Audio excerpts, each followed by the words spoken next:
nahulog yung lock sa kanal. Nilinis naman natin to. Yan, sinabunan, inalkoholan.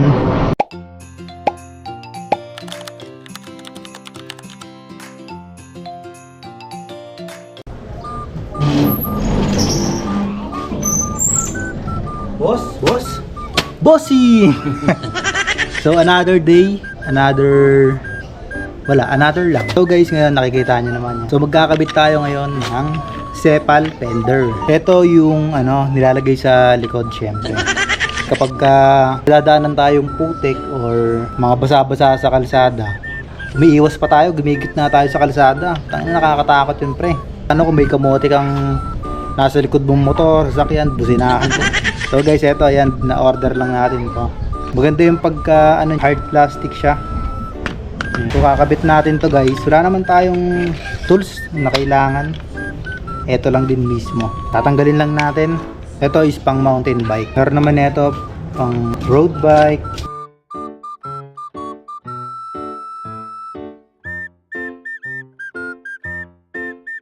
So guys, first time ko lang kasi magkabit. Hindi ko rin alam. Bahala na to. Tama ba? Tama naman siguro.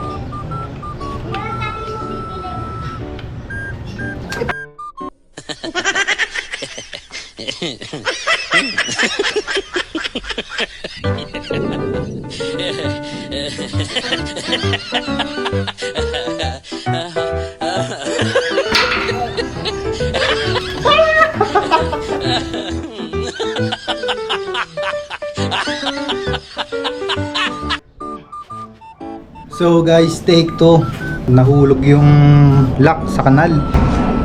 Biset. So nilinis naman natin to. Yan, sinabunan, inalkoholan.